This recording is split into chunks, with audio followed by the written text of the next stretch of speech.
Kyle Ford, who joins us now off a career game here at USC. Jordan Moore, Sean Cody, Max Brown. Kyle, you didn't dress up, man. I know, man. It was just a really fast week for me. So, you don't see. Sean just has this hanging in his closet. So just whenever he needs it, I forgot it was Halloween. This is Monday. No, I was gonna compliment you, but I didn't want to if it wasn't a costume.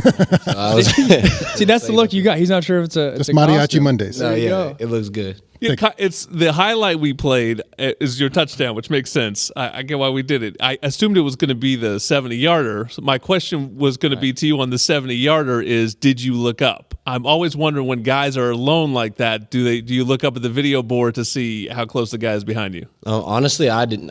I just was trying to run, and that dude was fast. Like number 5, he's hearing this right. He's fast. I guess I heard that he runs track for them too. So you feel good about it? No, I don't, because my teammates are still killing me about it, and I thought I was moving. So.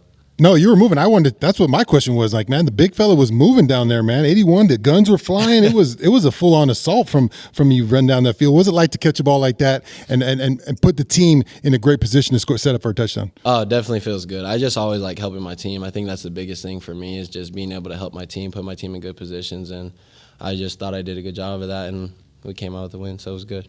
Going into the game, you knew that Jordan Addison wasn't going to play, but Mario Williams came as a surprise. What was the overall sentiment in the receiver room when you got that news, and who's kind of that vocal guy rallying the squad to have all those guys step up? Honestly, I just think everyone is as a collective, we knew what was going on, and we all have to step up. I think we have such a good room that anyone that night was able to step up, and there's no worries about it. Honestly, didn't really phase us in a sense, and I just thought that everyone stepped up really well, and I mean that's what our room is capable of.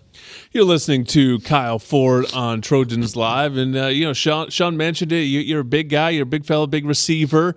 We've seen a lot of guys like that in sort of this recent era of USC football, but there's not a lot in this group that they brought in. How do you feel like you can really make an impact if you can, get more time, carve out a role as being that sort of big classic X receiver? Because we see guys like Jordan Addison, Mario Williams, they're great players. They're not the biggest receivers in the country.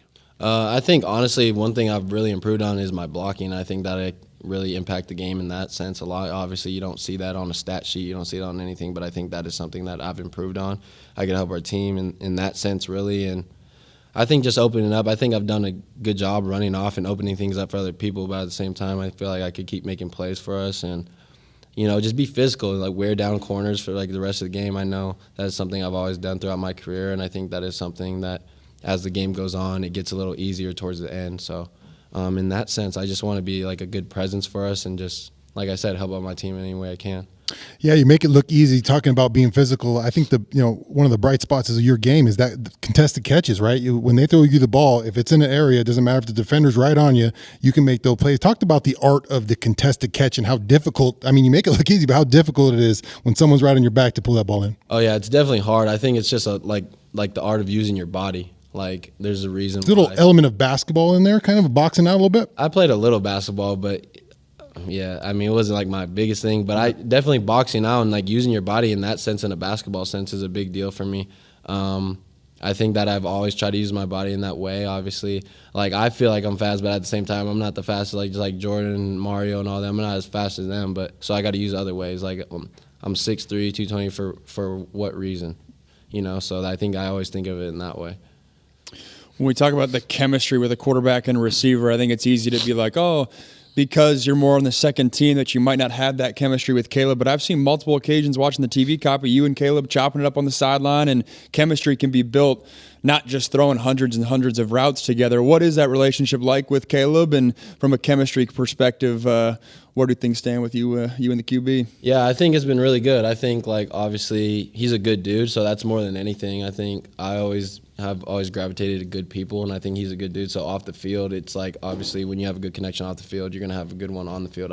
That's how I look at it. And then after practice, just throwing extra routes, talking about what we like, and obviously that showed up in the game. I know after practice, the same ball that I caught on the first drive is the one that we talked about at the end of practice, and what we threw at the end of practice, and we just talked about. So just things like that, little things it doesn't seem that important in the moment when you're at practice working at it at the end, but then it shows up in the game and you're oh, that's that connection right there.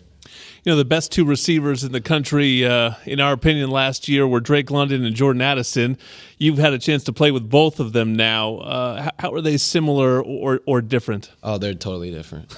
Totally different. I mean, Jordan is like big finesse guy, really fast, and he honestly plays really physical for, being a lot lighter than Drake. Drake has that elusive aspect, but he's like more like a jump ball type of guy. But they're all like great in their own ways, and I've learned a lot from both of them, definitely.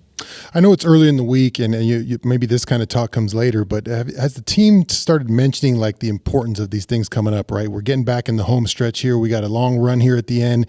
We're in November. We're starting to peak at the right time. Are those kind of conversations being had in the locker room like, hey, guys, we got a chance to do something special? Yeah, definitely. I think it's more of a thing that when you get late in the season, other guys got to step up, and I think that a lot of guys on this team have done that defensively, offensively. So I think as time goes on, obviously, like you said, like we had 2 guys go down this week, other guys had to step up. Yep. And I think our whole team, as defensively, offensively, is so deep, and a lot of guys sometimes don't get the chance to prove that. But I think you could start to tell now that that's getting really important at this time of year. Yep. Well, you're stepping up at just the right time. We're enjoying watching. We know you've been through a bunch to get to this moment in your career. Really looking forward to how you close out this season, and then more to come in the career of Kyle Ford here at USC. Just scratching the surface. Thank you, Kyle.